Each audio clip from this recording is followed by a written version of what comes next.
Hello, and welcome to the Dr. Suzette Glasner podcast. If you haven't subscribed to my channel yet, please take a moment to do so now. If you have a comment or question that you don't feel comfortable putting into the chat for any reason, please feel free to email it to me at askdrglasner@gmail.com. Today, I'm going to talk about new research that highlights the challenges that women face in seeking treatment for alcohol use disorders. We know that the gender gap in alcohol use is narrowing, with women increasingly keeping up with men in terms of the quantities of alcohol that they consume. But at the same time, new research has shown that women are less likely to seek out care or treatment than men with alcohol use disorders. So today we're going to talk about a couple of things. First of all, why that might be. Second of all, why we should be concerned in particular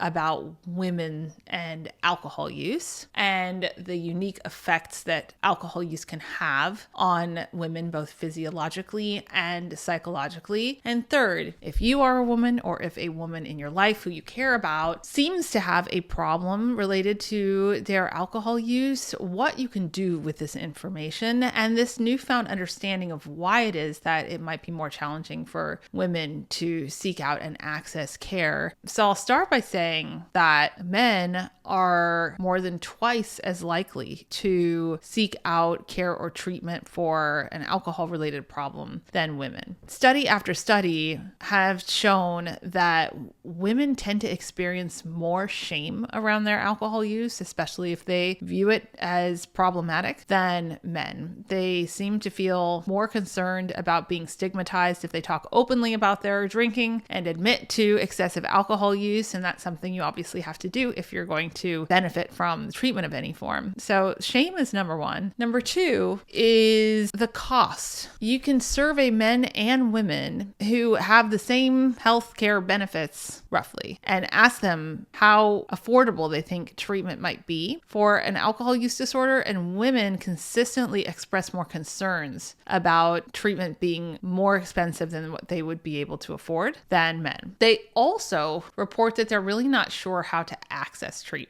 So somehow there is a gap between men and women in terms of understanding of how to access treatment, as well as concerns about affordability of treatment, even if all other things are equal and the cost of treatment would be equivalent for the men and women in the study. Women are just more worried about that. The third reason is that women, more often than men, don't recognize problematic alcohol use as a problem. So their perception of their need for treatment is different from men. And then finally, women who are caregivers in particular tend to have a lot of fears around the implications of accepting or seeking treatment for their ability to care for their children, and especially in terms of the legalities surrounding mandated reporting. A lot of fears around losing custody of their children if they are openly discussing and admitting to problematic alcohol use. And this is actually worsened or exacerbated by the ways in which healthcare professionals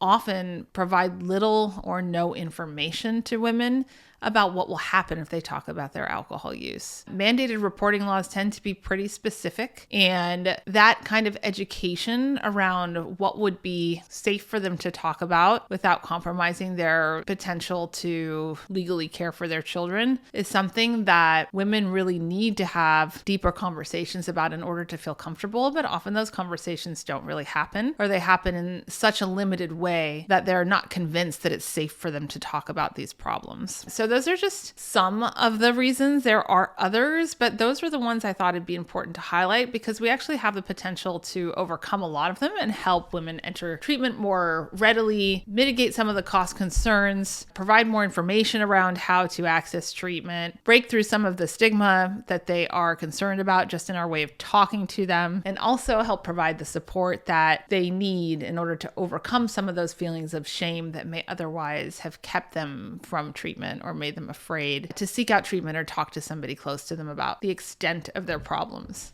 So why should we be worried about drinking among women in particular? And why devote an entire episode to just talking about women who drink? Women are uniquely vulnerable to many of the effects, both physiologically and psychologically, of alcohol use in an especially concerning way, given this trend of lower likelihood for them to seek out treatment or help for their alcohol use. So first of all, we can talk about the mental health side of things. Men and women tend to report that their motives for drinking are very different. Whereas men like to drink for the positive and pleasurable and rewarding effects of alcohol, women more commonly will drink to alleviate some of the negative emotions that they are dealing with, whether that's depression or anxiety or stress. Women are more likely to report drinking in this sort of self-medicating style. The bad news about that is that while alcohol use acutely or in the short term can make a person feel less stressed and more relaxed and less depressed and less anxious, in the longer term, when a person is drinking chronically and heavily, all of those symptoms tend to become worsened. So that also compounds the sort of mental health impact of something they were already struggling with by self-medicating it with alcohol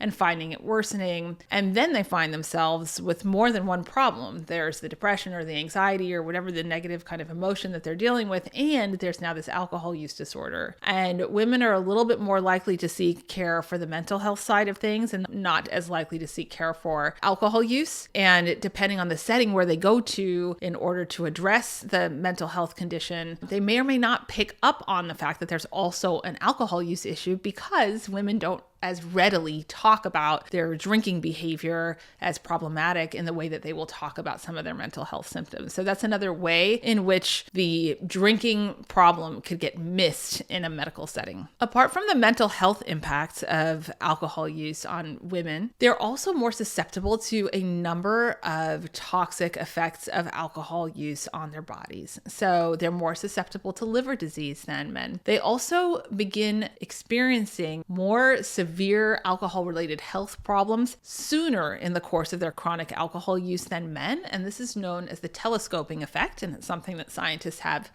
written about fairly extensively. And there is good evidence for it, that there's a shorter course of problematic drinking for women before their health becomes impacted. So in essence, they have less time to correct it in order to avoid impacts on their health and well-being than men do. Yet what we're seeing from the study is that at the same time, they're less likely to seek out that kind of help. So we really need to do something to move the needle on that. They're also at greater risk of mortality from cardiovascular illness. And we have learned from studies that have emerged and become publicized in the media over the past year about the heightened risk of cancers in relation to alcohol use in the general population. So that's not limited to women, but in particular, breast cancer is a heightened risk for women who drink. We know that susceptibility to it increases by 5% for every additional drink that they consume on a regular basis for women who are premenopausal, and 9% for each additional drink among those who are postmenopausal. So this is a pretty serious potential impact on longevity, health, and well-being for women. Another interesting phenomenon that we have noticed is that while the rates of alcohol use disorder have been slightly decreasing among employed men, they are not decreasing among employed women. Some of the reasons that this has been hypothesized to be is that women are experiencing some gains in terms of both their work and level of education, and this is placing them in positions with more significant leadership,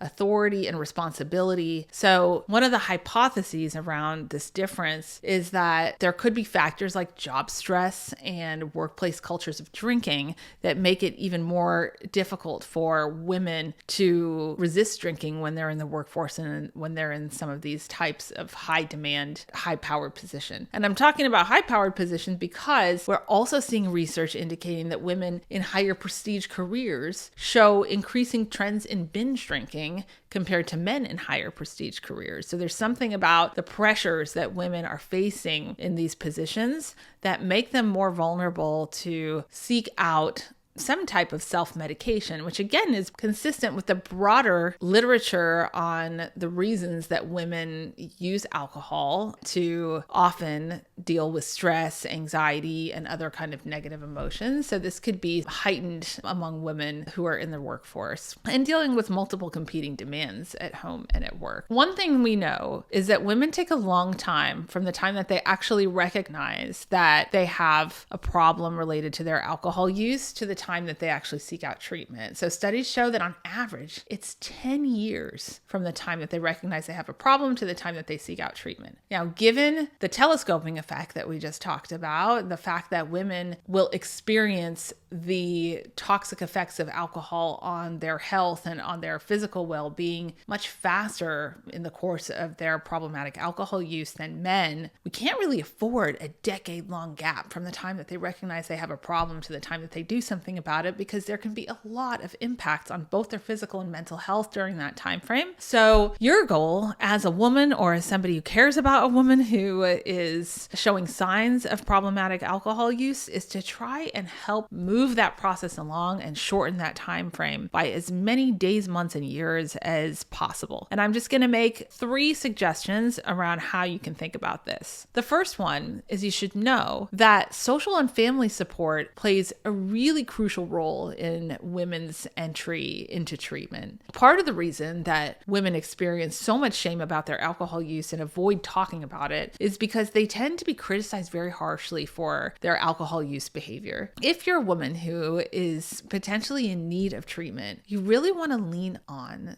the most supportive person in your life and your network, whether that's a friend, whether that's a trusted colleague at work, whether that's a close member of your family, whether that's a spiritual advisor or a therapist, whoever you're close to, who you feel very supported by, that's the person to confide in to hopefully handhold you as much as you need to in order to get to the place where you can receive treatment. Or if you care deeply about somebody who is struggling with their alcohol use, don't stay silent. Talk to them. Let them know that you care, that you are concerned, that you're there to help them. Anything that you can say or do to present yourself to that person as a listener and not a judger. That's super important because women are so vulnerable to feeling shameful, and that tends to shut them down. So anything you can do to show them that you're on their side, you're not judging them, you really are just coming from a place of caring, love, and respect, and want to help them get the help that they need, that can make all the difference in their entry to an engagement into treatment. We also know that among women, partner and child support or disapproval can be very influential among women in terms of their treatment-seeking behavior. So women are more likely than men to seek help when they're facing disapproval from their partner. So you can be loving and caring, but you can also at the same time voice that you're really concerned about the behavior that you're seeing and that it's not okay. Some people might respond better to somebody who's quietly supportive and waiting for them to develop an insight or an aha moment where they want to do something about their alcohol use. But when we're talking about women in particular, they tend to respond better to someone who's not shaming them, who's not judging them, but who's also expressing concern, and which is a form of disapproval of a behavior without acting judgy. That's not the easiest thing to do, but you can say, I love you, I'm concerned about you, but this is not okay. And I can't let you go on like this. I need to help you. I need to help you find some treatments. We also know that the drinking habits of close friends and partners can strongly influence treatment seeking. So I would encourage you to consider going sober with your loved one, even for a temporary period of time, for a period of 30 days. We're at a really interesting turning point in terms of the attitudes, beliefs, and behaviors of young adults towards alcohol use. There is this whole sober curious movement that's going on where it's not so uncool to be sober now like it used to. Being sober for health reasons is much more socially acceptable than it used to be, especially in light of all the information that's coming out over the past year in particular around the health risks associated with alcohol use. So I'd say being sober or doing a 30-day challenge or a dry January or sober October is in right now, and model modeling that and pairing up with somebody who you love or care about, who you think may be up for trying 30 days sober, even if they're not ready to go into formal treatment, is something that could really be helpful for them, because having that partner or really close friend who's always drinking around them is making it much harder for them to resist that alcohol, which is just human nature. You might want to check out my podcast episode on the 30-day alcohol challenge. It has some tips and pointers about how you can go about approaching that challenge. And then finally, I would say try leaning into online or digital treatment options. We know that telemedicine and app-based therapies overcome a lot of these barriers around shame and concerns about privacy, concerns about stigma, because you can do it from your smartphone, from your own home at a time that's convenient. You can do a lot of these therapies over chat or digitally, so no one's going to overhear what you're saying. And that really overcomes many of the concerns that women have about coming forward with their alcohol use issues. The other aspect of it to be aware of is that studies show that women are particularly responsive to technology-enabled forms of treatment. There have been studies on this that show that they respond really well in terms of having success and positive outcomes. And we also know in general that women tend to be more likely to seek out health information digitally than men. So there's something about women and online care that we're discovering over time seems to be a really good fit. So that's just a great thing to lean into in order to encourage a woman in your life, or for you yourself to seek out some treatment options that may be impactful, may meet many of those unique needs that women have when they're juggling multiple responsibilities, and also can be a less expensive alternative to traditional forms of in-person care. And I'll add, though a lot of people think traditionally that when you have an alcohol use problem, you may have to go to inpatient rehab or detox or something like that. There is a place for that and a time for that, and some people obviously need that level of intensive treatment, but most people can be treated effectively for an alcohol use disorder in an outpatient treatment setting, meaning that you don't have to be hospitalized. You can do this on a weekly, bi-weekly basis, really depending on your severity, your treatment goals, and your personal history of alcohol and substance use and mental health. So I hope you learned something valuable today. Help a woman in your life to find treatment by making it safe for them to talk with you about their struggles. Thank you for being here, and I will see you next time.